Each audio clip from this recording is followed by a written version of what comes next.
క్రీస్తును అంగీకరించక మునుపు మనం ఎలా ఉన్నాము? క్రీస్తును అంగీకరించక ముందు ఎలాంటి జీవితాలు కలిగిన వారిగా ఉన్నాం? రాత్రికాల సమయంలో చాలా చక్కగా అద్భుతంగా పరిశుద్ధాత్మ దేవుడు మనలందరినీ కూడా నడిపించునై ఉన్నారు. గట్టిగా చప్పట్లు కొడుతూ ప్రభు నామాన్ని అందరం కలిసి మహిమ పరుద్దామా? Praise the lord. Hallelujah, hallelujah. చూద్దాం దేవుని మాటల్ని అందరం కలిసి ధ్యానిద్దాం. అపోస్తలుడైన పౌలు ఎఫెసీయులకు రాసిన పత్రిక 2వ అధ్యాయం 1వ వచనం.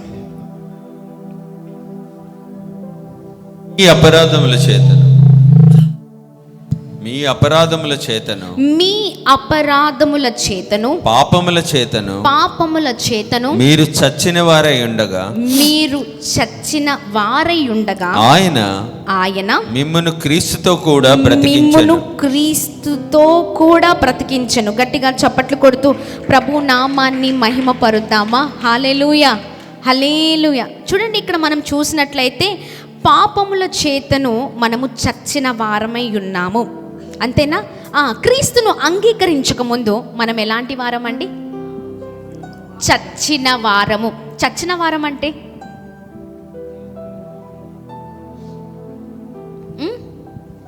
కరెక్ట్ చెప్పు. చచ్చిన వారము, చచ్చిన వారము అంటే అర్థం చెప్పండి. చచ్చిన వారం చదివేసుకుంటే వెళ్ళిపోతే సరిపోదు, ప్రతిదానికి ఒక అర్థం ఉంది, అవునా కదా? చచ్చిన వారం. మరొకసారి చదువుదామా? మీరు అపరాధముల చేతను పాపముల చేతను మీరు చచ్చిన వారై ఉండగా ఆయన మిమ్మును. ఇంకొద్దు బ్రదర్, చచ్చిన వారై ఉండగా అంటే అర్థం ఏంటి?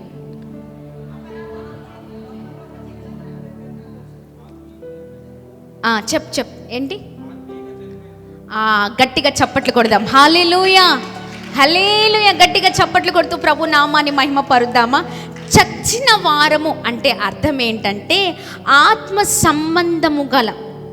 ఆత్మ సంబంధముగా మనం చచ్చిన వారము అని అర్థం. అంటే ఆత్మ లేదు, ఆత్మీయత లేదు. ఎందుకంటే మనలో ఏముందండి? ఏముంది? పాపం ఉంది. పాపం ఉండడం ద్వారా, అపరాధం ఉండడం ద్వారా మనము ఆత్మలో చచ్చిన వారము. గట్టిగా చప్పట్లు కొడుతూ ప్రభు నామాన్ని మహిమ పరుద్దాం.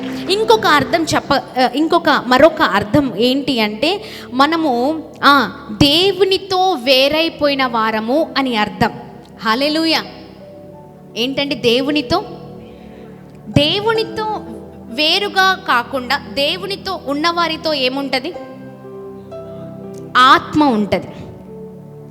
ఇంతకు మాధవ్ చెప్పాడు, ఆత్మ లేకపోతే చచ్చినవారు అని. నిజమే. ఏంటంటే ఆత్మ లేకపోతే చచ్చిన వారమే. Praise the Lord. దేవునితో వేరైన వారు ఎవరైతే ఉన్నారో వారు చచ్చిన వారు. ఒకప్పుడు మన జీవితాలు చూడండి, అపరాధముల చేతను పాపముల చేతను మీరు చచ్చిన వారై ఉన్నారు. ఇదిగోండి, మనము చేసే పాపాల వల్ల, మనము చేసే తప్పుల వల్ల మనము చచ్చిన వారిగా, అనగా దేవునికి దూరం అయిపోయిన వారిగా ఉన్నాం. దేవునికి దగ్గర ఎలా అయ్యామంటే చూడండి, కంటిన్యూషన్. ఆయన మిమ్మును క్రీస్తుతో కూడా బ్రతికించెను. హల్లెలూయా. క్రీస్తుతో కూడా మనల్ని ఏం చేశారండి? చచ్చిపోయిన వారినే ప్రభు బ్రతికించి ఉన్నారు. గట్టిగా చప్పట్లు కొడుతూ ప్రభు నామాన్ని అందరము కలిసి మహిమ పరుద్దామా? హల్లెలూయా. మనము చచ్చిన వారిలాగా ఉన్నాము. చచ్చిన వారి జీవితాలు ఎలా ఉంటాయండి? విలువ ఉందా? చెప్పండి. ఒక సేవకుడు చెప్తున్నాడు, చచ్చిన చేపకంట కనీసం రేట్ ఉంటుందంట, కానీ మనిషికి రేట్ లేదంట, విలువ లేదంట. అంతేనా? అంతేనండి. చచ్చిపోయిన చేపకు కూడా ఏం చేస్తారు? విలువ పెట్టి, రేటు పెట్టి కొంటారు. అంతేనా? చచ్చిపోయిన చేపలు తీసుకుంటారా, బ్రతుకున్న చేపలు తీసుకుంటారా? ఎలా అయినా చచ్చిపోవాల్సిందే అది, అవునా కదా? దానికైనా రేట్ ఉందంట, దానికైనా విలువ ఉందంట. మనిషికే లేదు. నువ్వు చచ్చిన వాడిగా ఉంటే నీ జీవితం విలువలేని జీవితం. ఎప్పుడు నువ్వు జీవించగలుగుతావంటే ఎప్పుడు దేవునితో ప్రయాణము ప్రారంభిస్తావో ఇదిగో అప్పుడే నీ జీవితానికి ఒక విలువ. గట్టిగా చప్పట్లు కొడుతూ ప్రభు నామాన్ని మహిమపరుద్దాం. అయితే చాలామంది క్రైస్తవులు ఎలా ఉన్నారంటే స్టిల్ క్రైస్తవులుగానే ఉన్నారు. అంటే అలా పిలిపించుకుంటున్నారు, మేము క్రైస్తవులం అండి, మేము క్రైస్తవులం, మేము ఎప్పటి నుంచో క్రైస్తవులం, మేము చాలా చక్కగా మందిరాలకు వెళ్తూ ఉంటాం, ప్రభువుని ఆరాధిస్తూ ఉంటాం. కానీ ఏం లేదండి, వారి జీవితాలు చచ్చిపోయిన జీవితాలుగా ఉండడం చూస్తూ ఉన్నాము. హల్లెలూయా, దేవుని నామానికి మహిమ కలుగునుగాక. గట్టిగా చప్పట్లు కొడుతూ ప్రభు నామాన్ని అందరం కలిసి మహిమ పరుద్దాం. చచ్చిపోయిన వారిగా చాలామంది ఉన్నారు ఇదిగోండి, కానీ మన జీవితాలు అలా ఉండడానికి వీల్లేదు. 2వ వచనం చదవండి బ్రదర్. మీరు వాటిని చేయుచు వాయుమండల సంబంధమైన అధిపతిని. ఒక్క నిమిషం. మీరు వాటిని చేయుచు, దేన్ని చేస్తూ? అపరాధములను పాపములను చేస్తూ వాయుమండల సంబంధమైన అధిపతిని అనగా అవిధేయులైన వారిని ఇప్పుడు ప్రేరేపించే శక్తికి అధిపతిని అనుసరించి ఈ ప్రపంచ ధర్మము చొప్పున మునుపు నడుచుకొంటిమి. హల్లెలూయా. చూడండి, మన జీవితాలు ఎలా ఉన్నాయంటే దానిని అనుసరిస్తూ, ఇదిగో పాపాన్ని అనుసరిస్తూ, పాపములోనే బ్రతుకుతూ, చెడ్డ పనులు చేస్తూ ముందుకు వెళుతూ అలా వెళ్ళిపోతూ ఉన్నాయి. కానీ ఎంత వెళ్ళినా మనం ఎవరు? చచ్చిపోయిన వారము. అంతేనా? చచ్చిపోయిన వారం. ఈ రాత్రికాల సమయంలో ఒక ఉదాహరణ నేను చెప్పగలుగుతాను. చూడండి, ఆత్మీకంగా మనకు చూడండి, మరణించే వారిగా మనం ఎన్నటికి కూడా ఉండకూడదు. Praise the Lord. చూడండి, లూకా సువార్త 15వ అధ్యాయం 11 నుంచి 32 వచనాలు మనం చూసినట్లయితే అక్కడ చాలా చక్కని మాటలు మనం చూడగలుగుతూ ఉంటాం. ఆత్మ సంబంధముగా చనిపోయిన వారు అనగా పాపంలో జీవిస్తూ దేవునితో సంబంధం కోల్పోయిన వారు అని అర్థం. అక్కడ లూకా సువార్త 15వ అధ్యాయం 11వ వచనాన్ని చదువుదామా బ్రదర్? 15వ అధ్యాయం 11వ వచనం. వారిలో ఇక్కడ మనం చూసినట్లయితే ఒక తండ్రి 2 కుమారులను మనం చూడగలుగుతూ ఉంటాము. చదవండి. మరియు ఆయన ఇట్లనెను, ఒక మనుషునికి 2 కుమారులు ఉండేరి. వారిలో చిన్నవాడు తండ్రి ఆస్తిలో నాకు వచ్చు భాగమిమ్మని తన తండ్రిని అడుగగా అతడు వారికి తన ఆస్తిని పంచిపెట్టెను. కొన్ని దినములైన తరువాత ఆ చిన్న కుమారుడు సమస్తమును కూర్చుకొని దూరదేశమునకు ప్రయాణమైపోయి అచ్చట తన ఆస్తిని దుర్వ్యాపారము వలన పాడు చేసెను. అదంతయు ఖర్చు చేసిన తరువాత ఆ దేశమందు గొప్ప కరువు రాగా వారు ఇబ్బంది పడసాగిరి. వెళ్ళి ఆ దేశస్థులలో ఒకని చెంత చేరెను. అతడు పందులను మేపుటకు తన పొలములోనికి వానిని పంపెను.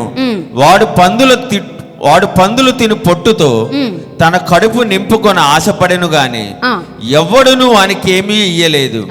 అయితే బుద్ధి వచ్చినప్పుడు వాడు, నా తండ్రి యొద్ద ఎంతో మంది కూలివాండ్రకు అన్నము సమృద్ధిగా ఉన్నది, నేనైతే ఇక్కడ ఆకలికి చచ్చిపోవచ్చున్నాను.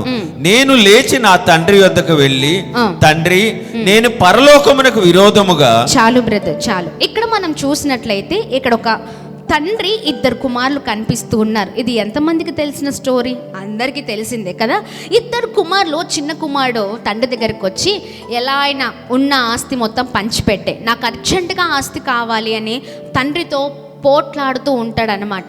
తండ్రితో పోట్లాడినప్పుడు తండ్రి అంటాడు, అరే నాన్న వద్దురా, ఇది నీకు మంచిది కాదు, ఇది నీకు క్షేమం కాదు, ఇది నీకు మేలైనది కాదు అన్నప్పుడు వాడు ఏం చేశాడంటే అస్సలు మాట వినలేదండి. మాట వినకుండా తండ్రి దగ్గర బలవంతంగా దోపిడీ చేసినట్లే మొత్తం అంతా కూడా ఆయనకు రావాల్సింది మొత్తం తీసుకొని బయటికి వెళ్ళి లోకములో చెయ్యవలసినవన్నీ చేశాడు. డబ్బు ఉంది కదా, చాలా ఎంజాయ్ చేశాడు, చాలా ఖర్చు పెట్టాడు. ఫ్రెండ్స్తో చేయవలసిన అన్నీ చేసి పాపపు జీవితాన్ని జీవించి ఆ డబ్బులంతా అయిపోయే వరకు కూడా ఆ పాపములోనే, ఆ లోకములోనే తిరిగాడు. ఒకానొక సమయంలో డబ్బులన్నీ అయిపోయిన తర్వాత పరిస్థితి ఏంటి? కరువు కాలం వస్తుంది, అవునా కదా? ఆ సమయంలో తండ్రి చెప్పిన మాటలు గుర్తొచ్చాయి అన్నమాట. అయ్యో, అనవసరంగా నా తండ్రిని నేను వదిలిపెట్టానే, నా తండ్రి చెప్పిన మాటలు నేను అనవసరంగా వినలేదే, అయ్యో నాకేంటి పరిస్థితి? నా తండ్రి దగ్గర చాలామంది పని వాళ్ళు ఉన్నారు, నా తండ్రి దగ్గర అనుభవించడానికి అన్నీ ఉన్నాయి, మంచి ఆహారం ఉండేది, అన్నీ ఉన్నాయి, ఈ రోజున అన్నిటినీ కోల్పోయాను, అన్ని విషయాలలో చాలా భయంకరమైన వేదనని అనుభవిస్తున్నానని చాలా వేదన పడుతున్నాడండి. ఈ సమయంలో చూడండి, చచ్చిన మాట మనం చూసి ఉన్నాం కదా, అవునా కదా? ఇందాక అదే మాటని మరొకసారి ఇక్కడ మనం చూడబోతూ ఉన్నాం. 24 వచనాలు చదవండి బ్రదర్. 24, 15, 24. కుమారుడు ఏంటి బ్రదర్? ఈయన కుమారుడు చనిపోయి మరలా బ్రతికెను.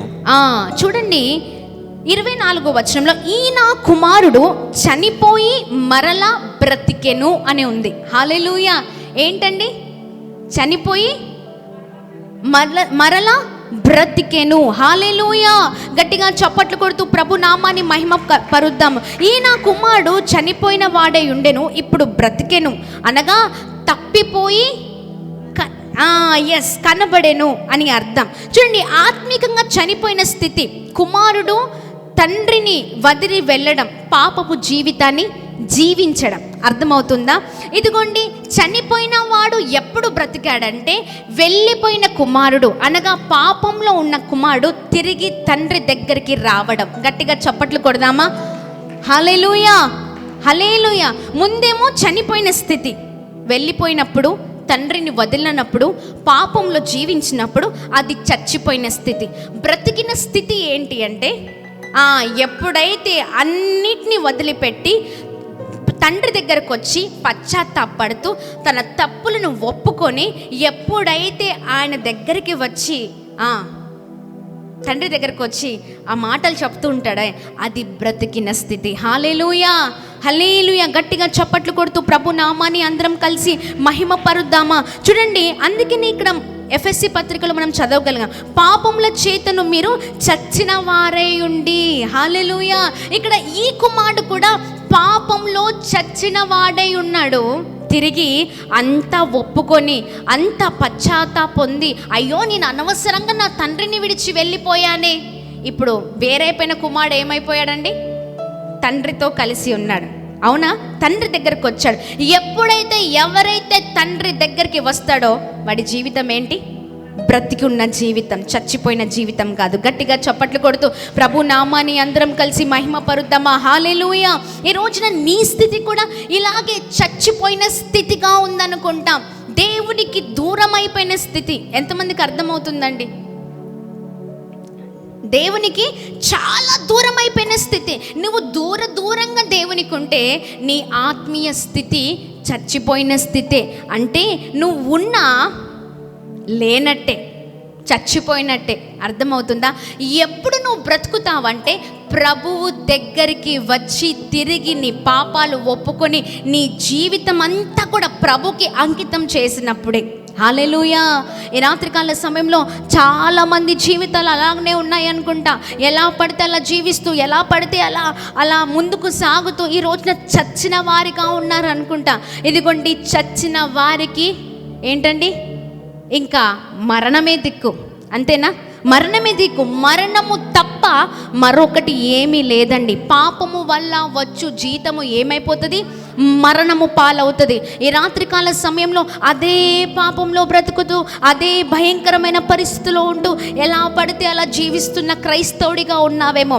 కానీ ఈ రాత్రికాల సమయంలో నీవు చచ్చిపోవడానికి వీలు లేదు, నీవు చచ్చిన వాడిగా ఉండడానికి వీలు లేదు. నీవు ఎప్పుడైతే దేవుని దగ్గరికి వస్తావో, ఇదిగో చచ్చిపోయిన నీ జీవితం, పాడైపోయిన జీవితం, ఎందుకు పనికిరాని జీవితం, విలువ లేని జీవితం ఆయన దగ్గరకు వస్తే ఇదిగో ఆ చచ్చిపోయిన బ్రతుకే ఏమవుతుందండి?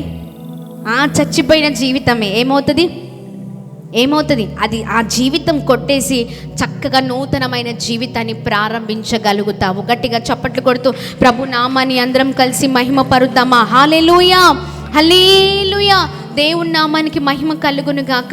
ఈ అంత్యకాల దినాలలో చాలామంది క్రైస్తవులు చచ్చిన వారిగా ఉన్నారు. ఎందుకు? ప్రయోజనము లేని వారిగా ఉన్నారు. అలాంటి వారికి ఏముంటుందండి? మరణము. అంతేనా? అలాంటి వారిని చూసి దేవుడు చాలా దుఃఖపడుతున్నారంట. చాలామంది ఎలా ఉన్నారంటే చాలా క్యాజువల్ క్రిస్టియన్స్, అంతేనా? నామకార్థ క్రైస్తవులు. నామకార్థం, ఏదో మందిరాలకు వెళ్ళాలి, ఏదో ప్రార్థన చేయాలి కాబట్టి ప్రార్థన చేయాలి, ఏదో ఉండాలి కాబట్టి ఉండాలి. కానీ పరిస్థితులన్నీ కూడా ఎలా ఉండిపోతున్నాయి అంటే, ఇదిగోండి, ఆ జీవిస్తున్న విధానాలను బట్టి దేవునికి మహిమ కాదు, దేవునికి ఘనత కాదు. దేవుడు వాటి ద్వారా ఆయాసపరచబడుతున్నారు. దాని ద్వారా భయంకరమైన దుఃఖాన్ని ఆయన పడుతున్నారు. అలాంటి వారిగా మనం ఉండడానికి, చెప్పండి, అలా ఉండడానికి వీలు లేనే లేదు. Praise the Lord. గట్టిగా చప్పట్లు కొడుతూ ప్రభు నామాన్ని అందరం కలిసి మహిమ పరుద్దామా? అందరం కలిసి స్తుతిద్దాం. Praise the lord. ఇదిగోండి, ఒక సూర్యాపేటలో నిన్న కాకుండా మొన్న 2 రోజుల క్రితం ఒక సంఘటన జరిగింది. తీరా క్లిప్పింగ్స్ అన్నీ చూస్తూ ఉంటే నాకు తెలిసి వారు మేబీ క్రైస్తవులుగానే ఉన్నట్లుగానే ఉంది. ఆ పిక్చర్స్లో వాళ్ళు దిగిన ఫొటోస్, ఆ అమ్మాయి అబ్బాయి దిగిన ఫొటోస్లో వారు క్రిస్మస్ సెలబ్రేషన్స్ చేసుకున్న ఆ పిక్చర్సే విజువల్స్లో వేస్తూ ఉన్నారు. వాళ్ళు చర్చికి వెళ్ళి దిగిన ఫొటోస్లో ఒక ఫోటోని స్క్రీన్ పైన వేస్తూ ఉన్నారు టీవీస్లో. ఆ ఇద్దరు అమ్మాయి అబ్బాయి చక్కగా ప్రేమించుకొని మరి ఒకరంటే ఒకరు ఇష్టపడి ప్రేమ వివాహం చేసుకొని 6 నెలలు అవుతుంది అంతే. ఎంత భయంకరమైన పరిస్థితులు అంటే అండి, మరి చాలా ఈ 6 నెలల నుంచి ఎన్నో వేధింపులు, ఎన్నో ఇబ్బందులు వారు చూస్తున్నారు. కాకపోతే ఎన్ని పరిస్థితులున్నా వీరు మాత్రం చాలా చక్కగా వాళ్ళ ప్రయాణాన్ని కొనసాగిస్తూ ఉన్నారు. ఒకరినొకరు అర్థం చేసుకుంటూ చక్కగా జీవిస్తున్న మరి ప్రయాణాన్ని మరి చాలా వారు సంతోషిస్తూ ఉన్నారు. ఆ క్రమంలోనే ఈ అమ్మాయి తరఫున ఉన్న మరి వారి నానమ్మ గారు ఎవరైతే ఉన్నారో, మరి వారి నానమ్మ వారి అన్నలు ఎంత భయంకరమైన కుట్ర అంటే, అసలు నానమ్మ కోరుకుందంట ఎవరైతే ఆ పెళ్లి చేసుకున్న వ్యక్తి ఉన్నాడో ఆ వ్యక్తిని ఎలా అయినా చంపేయండి, వద్దు, వాడి భూమి మీదనే బ్రతకడం వద్దు అనేసి చెప్పిందంట అండి. ఇదిగోండి, వారి జీవితం ఎలా అయిపోయిందంటే, ఎవరో బయటికి కాల్ చేసి పిలిస్తే వెళ్ళాడంట, తిరిగి ఇంటికి రాని పరిస్థితి. ఈ పెళ్లి చేసుకున్న ఈ సహోదరి మాత్రం చూస్తుందంట, ఇంకా రావట్లేంటి, అరే ఏమైపోయింది, చాలాసేపు అయిపోయింది, వెళ్ళిపోయి గంటల తరబడి అయిపోతుంది, చాలా సమయం అయిపోతుందని ఆమె చాలా కంగారు పడుతూ మరి ఆమె ఎదురు చూస్తున్న సమయంలో నిజంగా మరి వారు అనుకోలేదండి వారి జీవితం అంతా ఇలా అయిపోతుందని. ఎక్కడో ఊరు చివర్లలో మరి చాలా విగతి జీవిగా అలా పడిపోయి రోడ్డు మీద ఉన్నాడంట. తీరా చూస్తే ఏంటి అంటే, అంత ఎంక్వైరీలో తేలింది ఏంటి అంటే, నానమ్మ కోరుకుందంట. ఏమని కోరుకుందంటే, ఎవరైతే వివాహం చేసుకున్నాడో ఆ వ్యక్తిని చంపండి. ఆమె చంపమన్నందుకు ఈ అన్నలు ఉన్నారు కదా, ఈ సహోదరి అన్నలు, పెళ్లి చేసుకున్న వివాహం చేసుకున్న ఈ సహోదరి అన్నలు ఏం చేశారంటే ఈమెని చంపేశారు. అంటే ఈ వ్యక్తి ఎవరైతే ఈ అబ్బాయి ఉన్నాడో ఆ అబ్బాయిని చంపేశారు. చూడండి, ఈమె ఆలోచనలు ఎలా ఉన్నాయంటే, ఒకరిని చంపే అంత ఆలోచన, చాలా భయంకరమైన పాపముతో కూడిన ఆలోచనలు. ఈ రోజున చూస్తే ఆ అమ్మాయి ఏడుస్తూ ఉంది. ఆ విజువల్స్ అన్నీ కూడా అలా ప్లే చేస్తూ ఉన్నారు. అందుకని ఏంటండి, ఎప్పుడు కూడా చాలా జాగ్రత్తగా ఉండాలి. ఆ అన్నలు ఏది కూడా ఆలోచించకుండా ఆ నాన్నమ్మ చెప్పిన ప్లాన్, ఆమె చేసిన అంటే ఆమె గీసిన గీత, ఇవన్నీ కూడా వారంతా ప్లాన్గా పెట్టేసి అతనికి చాలాసార్లు అంటే 3 సార్లు చంపడానికి ప్రయత్నించారు. కానీ అవ్వక తిరిగి 4వసారి ప్రయత్నించినప్పుడు అతను చనిపోవడం జరిగింది. ఎంత భయంకరమైన ప్రపంచంలో ఉన్న చూస్తే ఉదయకాల సమయంలో లేచిన దగ్గర నుంచి నిద్రించే వరకు వీరు వారిని చంపారు. ఇదిగో ఇక్కడ పలానా ఇది జరిగింది, దీని తర్వాత ఇది జరిగింది, ఎప్పుడు కూడా ఇదే ఇవన్నీ చూస్తూ వస్తున్నాం. జీవితం అంతా చాలా భయంకరమైన పరిస్థితులలో ఉంటుంది. జీవితం అంతా కూడా నాశనం అయిపోయిన తర్వాత ఏంటండి ప్రయోజనమా? ఒక మంచి మాట ఉంటుంది, ఏంటి అంటే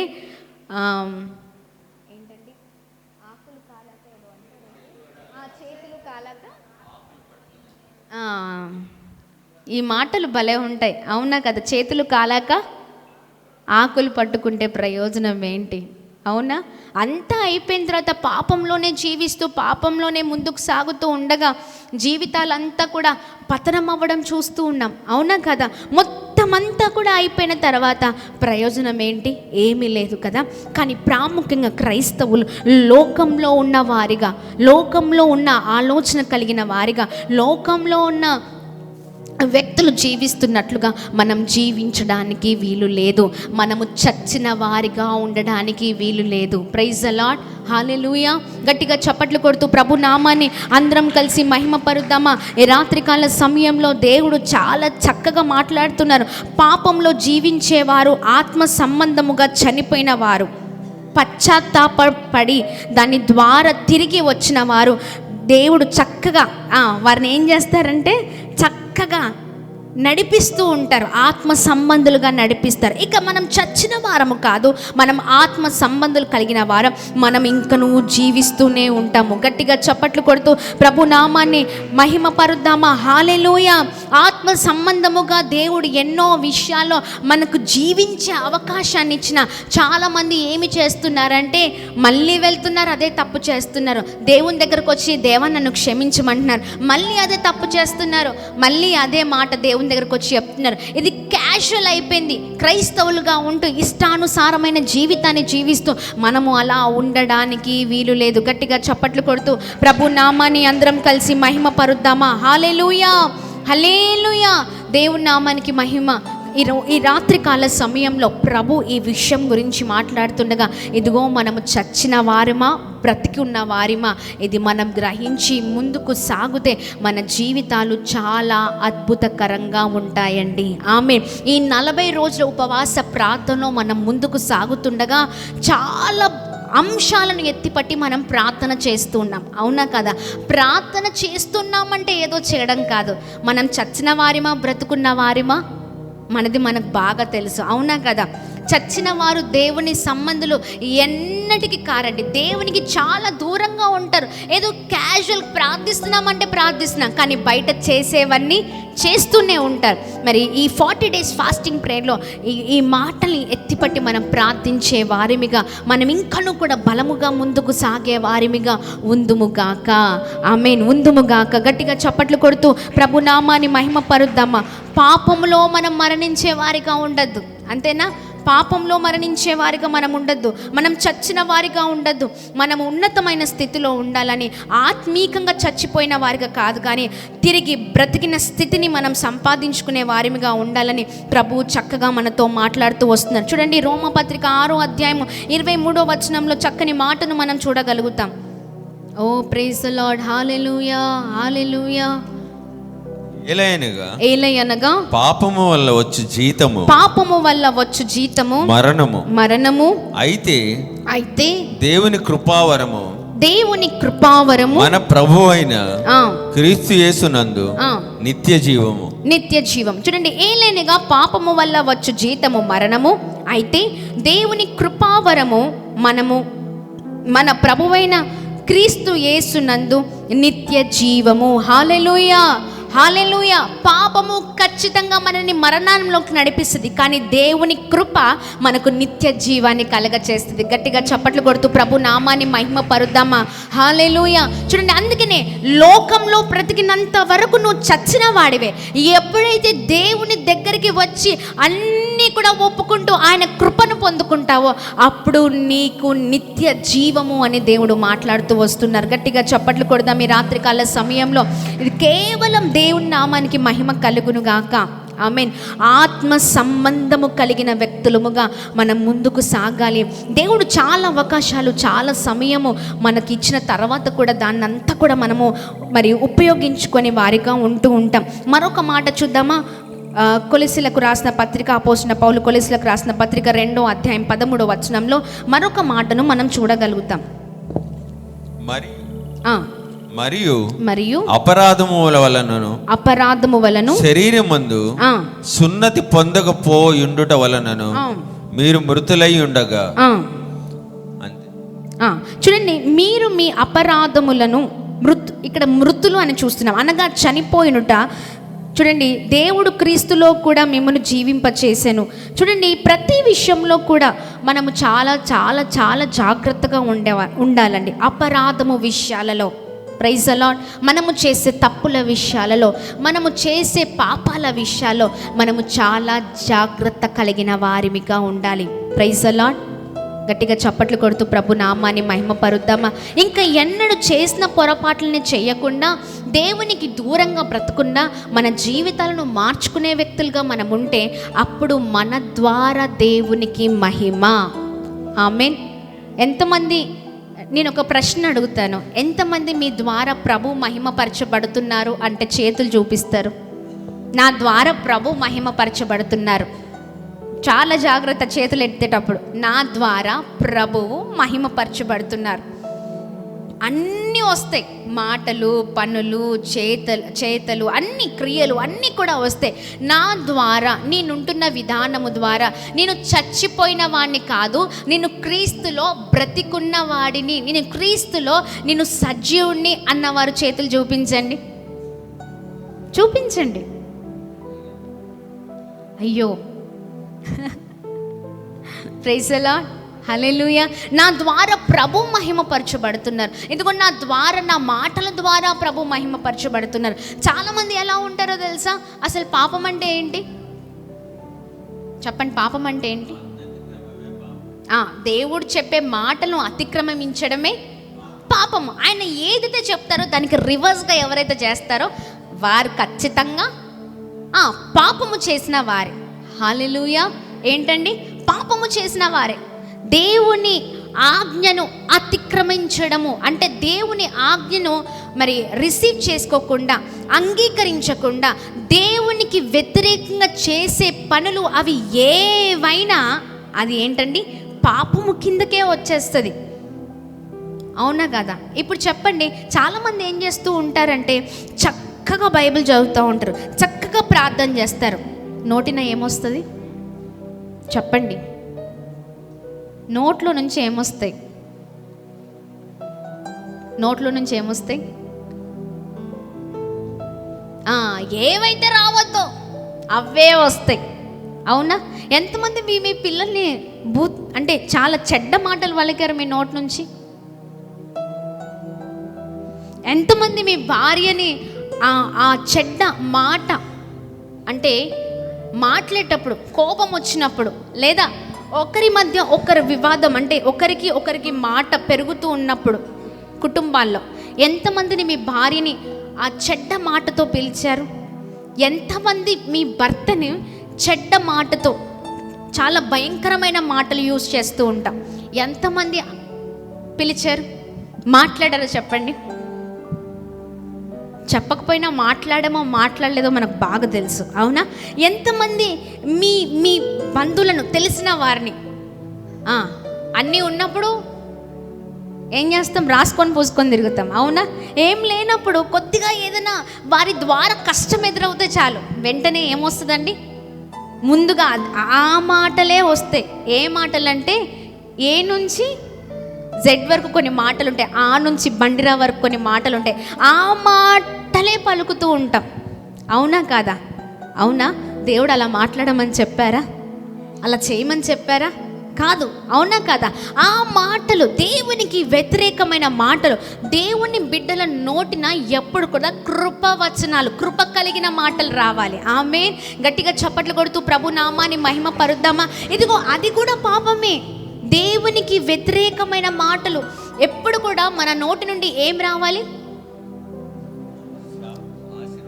ఆశీర్వాదము కలిగిన మాటలు. కొద్దిమంది తిడుతూ ఉంటారు. అవునా? శాపమే ముందు, శాపపు వచనాలు పలికిన తర్వాతనే పని ప్రారంభిస్తారు. ఉదయం లేచిన దగ్గర నుంచి రాత్రి పడుకున్న వరకు ఆ మాటలతోనే హ్యాపీగా ముందుకు వెళ్ళిపోతూనే ఉంటారు. అవునా కదా? తిరిగి ఎంతసేపు దేవుని వాక్యము చదివినా, దేవుని మాటలు ధ్యానిస్తూ ఉన్నా, ఎంతసేపు ప్రార్థన చేసినా, ఇదిగో నీవు చచ్చిన వాడివే. ఏంటండి? చచ్చిన వాడివే. నీలో ఏమి చల్లారిపోయిందంటే ఆత్మీయ జీవితం చల్లారిపోయింది అని అర్థం. గట్టిగా చప్పట్లు కొడదామా? ఏమి చచ్చిపోయింది? ఆత్మీయ జీవితం చచ్చిపోయింది అని అర్థం. ఎప్పుడైతే ఎంత భయంకరమైన పరిస్థితి రాని, ఎంత భయంకరమైన శ్రమ కుటుంబంలో రాని, నువ్వు ఆ శ్రమను ఓర్చుకుంటూ ఆ శ్రమలో నిలబడి, ఇదిగో ఎంత భయంకరమైన మాటలు ఎదుటి వ్యక్తి మాట్లాడినా నీ నోటి నుండి ఆ బ్లెస్సింగ్ మాటలే వస్తే నీ ఆత్మీయతలో నువ్వు బ్రతుకున్నవాడివి అని అర్థం. ఎంతమందికి అర్థమవుతుంది? అర్థమవుతుందా? హల్లెలూయా. అర్థమవుతుందా? వ్యర్థమవుతుందా? అర్థమవుతుంది. ఎస్, అలాంటి వ్యక్తులముగా మన ముందుముగాక. ఆమేన్. అలాంటి వ్యక్తులముగా మనం ముందుకు సాగుదుముగాక. దేవునికి వ్యతిరేకమైన పనులు ఏవి ఉన్నా, ఏవి చేసినా అది పాపముతో సమానము. అది ఆ మాటల ద్వారా, ఆ పనుల ద్వారా, ఆ కార్యాల ద్వారా ప్రభుకి ఎన్నటికీ మహిమ కాదు. Praise the Lord. గట్టిగా చప్పట్లు కొడుతూ ప్రభు నామాన్ని అందరం కలిసి మహిమ పరుద్దాం ఈ రాత్రికాల సమయంలో. చూడండి, దేవుడు చాలా చక్కగా పాపము విషయంలో దేవుడు మాట్లాడుతూ మనల్ని చాలా చక్కగా ముందుకు నడిపిస్తూ వస్తూ ఉన్నారు ఈ రాత్రికాల సమయంలో. ఒకవేళ అలాంటి వారిగా ఉంటే, లోకానుసారముగా నడుచుకున్న వారిగా ఉంటే, ఒకవేళ నిరీక్షణ లేని వారిగా మనం నడుచుకున్నట్లయితే, క్రీస్తు విషయంలో చాలా వ్యతిరేకమైన వారిగా నడుచుకుంటే అది మనకు క్షేమము కాదు. అలాంటి వారందరూ చచ్చిపోయిన వారు. ఒకప్పుడు మనం చచ్చిపోయిన బ్రతుకేమో, కానీ క్రీస్తును ధరించిన తర్వాత మనం ఏంటండి? బ్రతికున్న వారము. హల్లెలూయా. ఆయన కృపతో మనల్ని బ్రతికించాలని ఎన్నోసార్లు ప్రభు మనల్ని చాలా అద్భుతంగా నడిపిస్తూ ఉంటే, తిరిగి వద్దు ఈ జీవితం అని వెనకకి చూసే జీవితాలు అవి చచ్చిపోయిన జీవితాలు. బ్రతికున్న జీవితాలు ఎన్నటికీ కానే కావు. ఈ రాత్రికాల సమయంలో ఒకవేళ అలాంటి జీవితాలుగా ఉంటే అది ప్రభుకి మహిమ ఎన్నటికీ కానే కాదు. Praise the Lord. గట్టిగా చప్పట్లు కొడుతూ ప్రభు నామాన్ని అందరం కలిసి మహిమ పరుద్దామా?